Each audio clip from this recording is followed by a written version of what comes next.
Did you know there are chilling records in American history where the skin of African Americans was used to make shoes, wallets, and even books? Yes, this is real. During slavery, and especially the Jim Crow era, after lynchings, white mobs sometimes kept body parts as souvenirs. In some of the most horrific cases, they turned the skin of black victims into everyday items, treating human beings like animals or objects. And this wasn't just violence, it was a message. You're not human to us. These acts were rooted in deep hate and systemic racism. They weren't isolated events either. Newspapers back then sometimes reported them openly, even proudly, showing how accepted this evil was in parts of America. We must face this history, not to dwell in pain, but to honor the lives stolen and to make sure such hatred is never normalized again. What kind of person rips a baby from its mother's arms, chains her neck, and calls it God's will? What kind of devil grins while hanging a man from a tree, then throws a picnic underneath?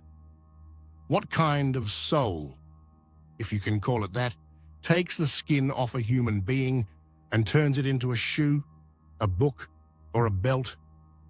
Let me tell you, you'd have to be empty, soulless, a walking corpse, dressed in arrogance and hate. You'd have to choke your own humanity until it died.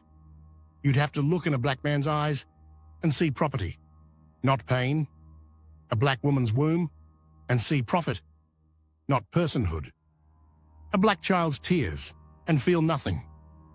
You'd have to be the kind of creature who baptizes their hate in religion, who sings hymns on Sunday and burns crosses on Monday, a coward hiding behind laws, guns, and white robes, not a man, not a woman, a monster.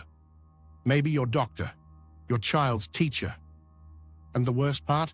They smiled while they did it, took photos, sent postcards, called it justice, made souvenirs from suffering.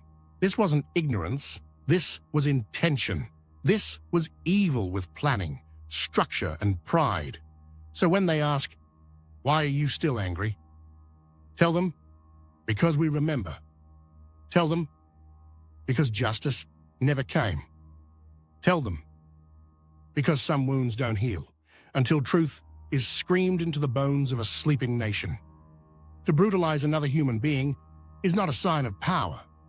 It's the loudest cry of personal inadequacy. Only a finite, feeble, and fractured mind can find worth in demeaning someone else. It takes a shriveled soul, one starving for identity, to chain, oppress, or skin another just to feel alive. The cruelty isn't strength, it's proof of emptiness, a desperate attempt to fill a void that righteousness could never dwell in.